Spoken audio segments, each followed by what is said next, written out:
Well, um, yeah, yeah. Today was weird, and that's for lack of a better term.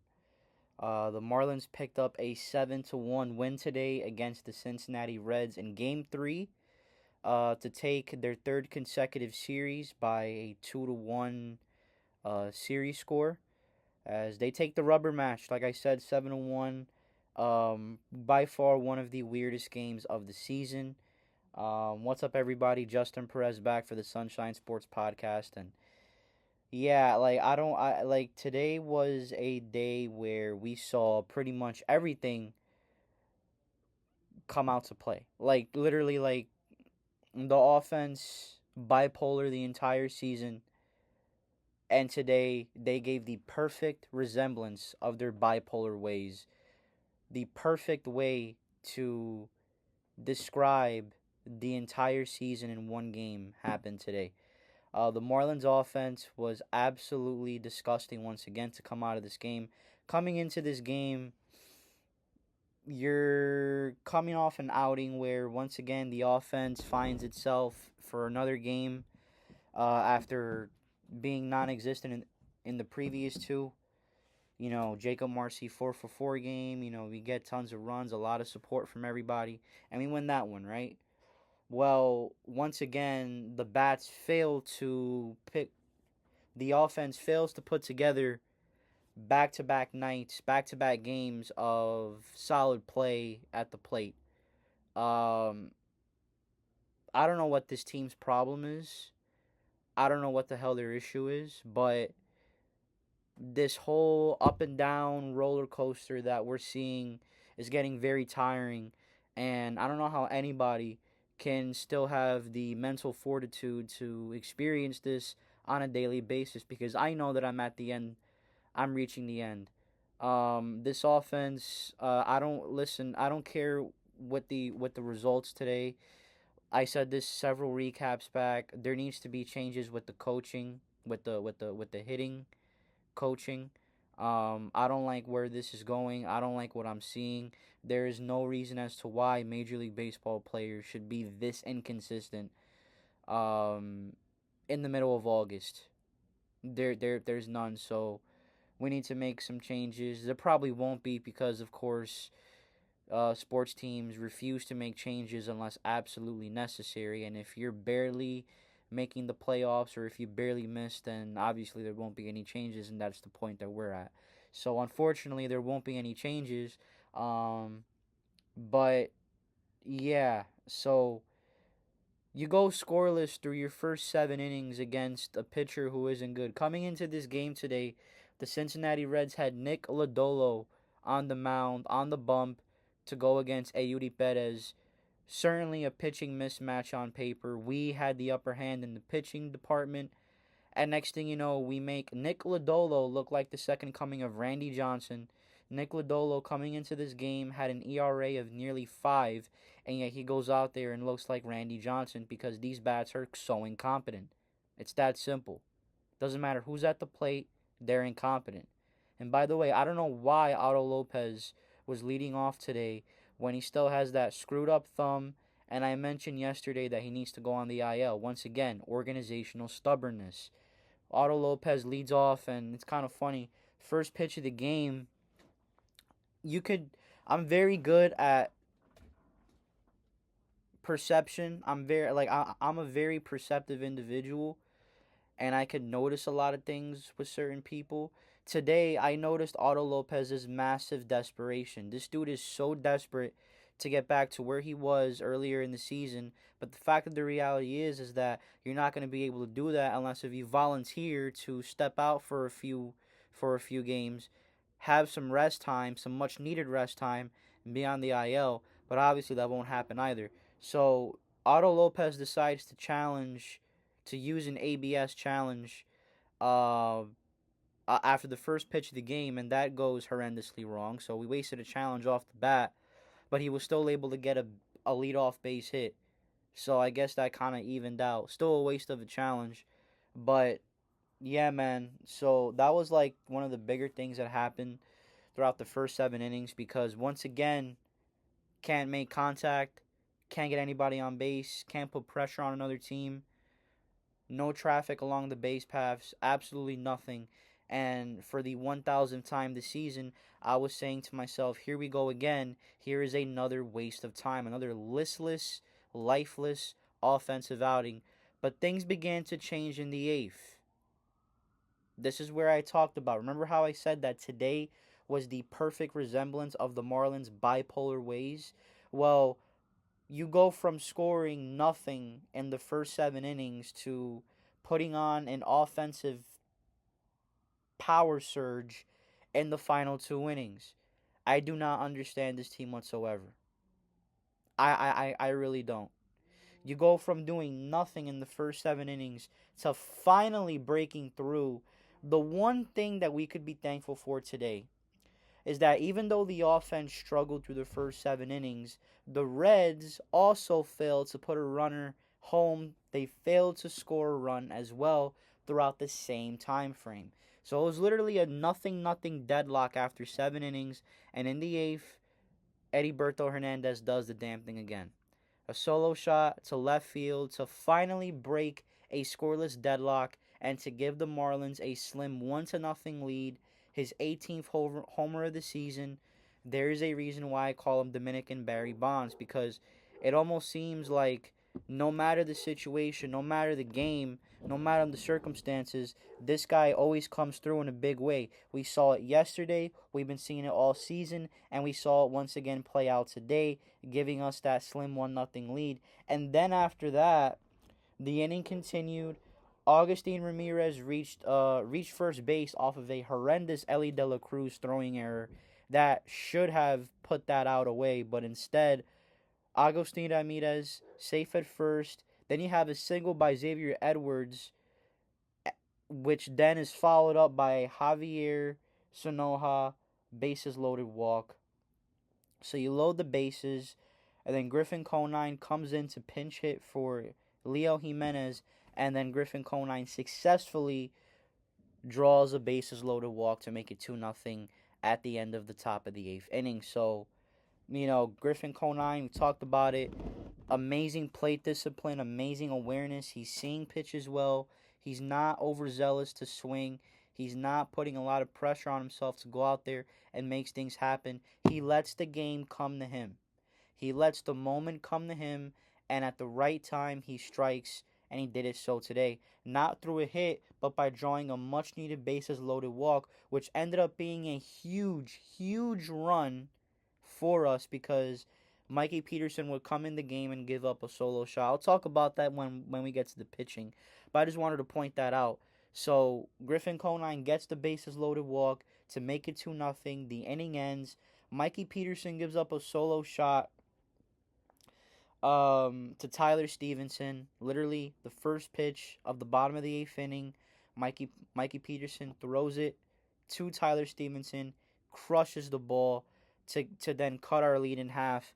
And at the time, the score was 2-1. But then Mikey Peterson, able to stay composed, able to stay within himself, gets through the rest of the eighth inning, doesn't allow more damage, and then the ninth inning comes around.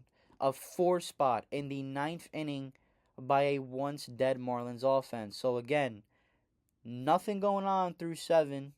You finally break through and get some insurance in the eighth inning, and then all hell breaks loose in the ninth. Jacob Marcy and Brian Navarreto quickly recorded the first 2 outs of the inning. So things weren't looking good at the start. Jacob Marcy did not have a good day today. Failed to even build off of his 4-hit game, his 4-for-4 game from last night. And Brian Navarreto, he's just abysmal, man. Like I like Navarreto as a backup catcher, but there's no doubt in my mind that he's completely useless when it comes to batting. Brian Navarreto is one of the best defensive backup catchers in the game, but that's all you could really say for him. By the way, Brian Navarreto, he ended up throwing out 2 base runners at second base, one in the first inning and then one in the third inning. I know that one of those throws to second plate was on Ellie De La Cruz, so shout out to Navarreto, but still, Like I was talking about, he's amazing defensively, does a good job behind the plate, and does a good job calling games. But when it comes to him being in the batter's box, there's just nothing to look forward to. It's like an automatic out. You just know that 9 times out of 10, 99.9% of the time, Navarrete was going to come up and do absolutely nothing with a plate appearance. So, did nothing today. So, we get those. So the Fish, they record those 2 quick outs. Then Otto Lopez draws a walk, and then after Otto Lopez draws a walk with 2 outs, Heriberto Hernandez comes to the plate again, and it was a scary moment as Hernandez got hit in the hand by a pitch. Luckily, he got hit around this area where, like this part of the palm right here. And obviously, there's a lot of meat on this part of the hand. So luckily, he didn't get hit, on like the top part of his fingers, or, even like around here, even around this part, because there's a lot more bone on this part of the hand, or on the top part of the hand with your fingers. Obviously, you don't want to get hit here either. So a blessing from God, a blessing from the heavens, whatever you want to call it. Instead of getting hit in a vital area of the hand where there's tons of bone, Hernandez gets hit where there's fat.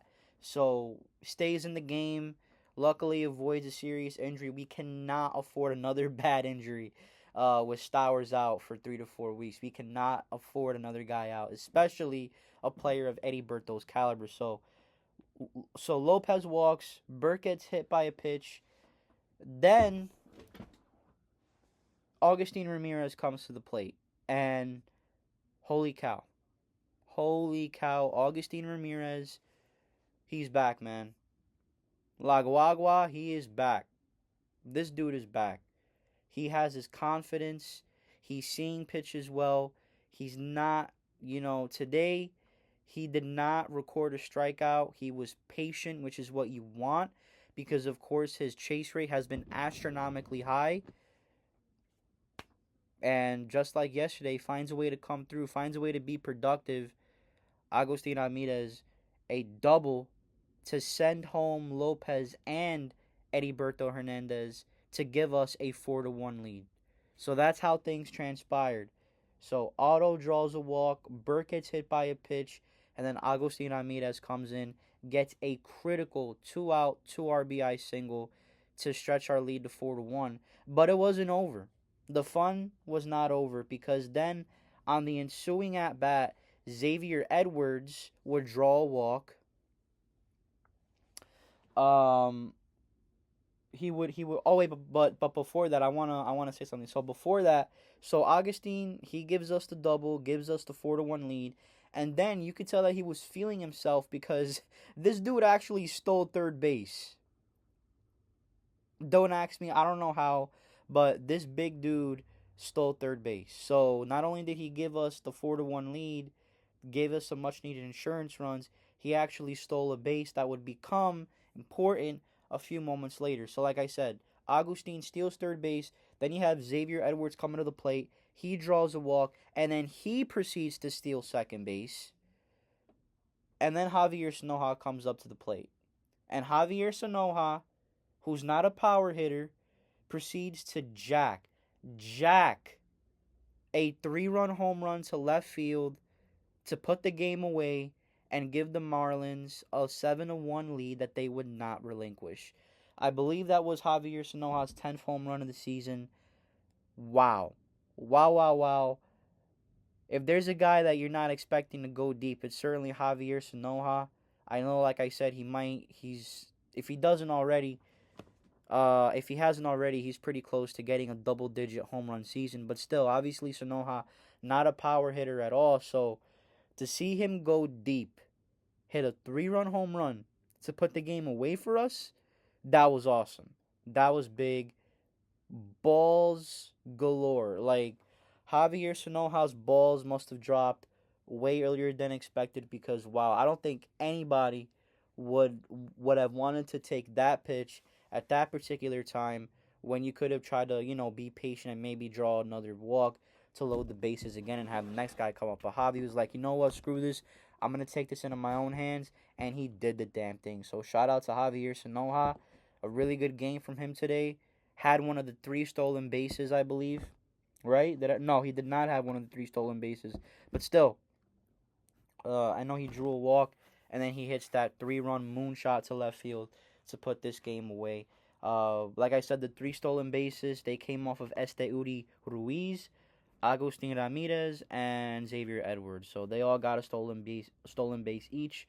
And going back to Ramirez for one quick note, he was by far the best offensive performer of today's game, as he went 2 for 5 with, of course, the 2 RBIs, the 2 runs scored, did not strike out, and he was the only Marlin with multiple hits in today's ball game. So just great stuff from Agustin Ramirez. He's finally showing us the stuff that he had in his rookie season last year. He's coming back, and unless if he falls off the face of the earth again, I think it's safe to say that he has earned himself a spot on this roster for the remainder of the season, for the stretch run. And he could be his comeback could prove to pay big dividends for us as we enter the month of September. So yeah, so great stuff from Gus. Amazing home run from Burt. Even better home run from Javier Sanoja. I love the patience from Otto Lopez today, even with the injured hand. X was pretty good today as well with the patience at the plate. So yeah, man, great stuff all around. And moving on to the pitching / defense, Eury Perez, a solid outing, a solid outing. He was not gonna give a performance that could match what he did against the Pittsburgh Pirates recently, but he still was able to come in, give 6 innings of work, strike out 5 batters, and he was able to do that despite not having his location today because he walked 5 batters. So again, Eury Perez, even when he doesn't have his stuff fully, still finds a way to just get through the damn thing, get through his work, complete his job, complete his outing in orderly fashion. So good job by Eury Perez tonight. I'm not gonna, I understand the 5 walks are a pain, and he also had 2 balks today. He gave up 2 balks.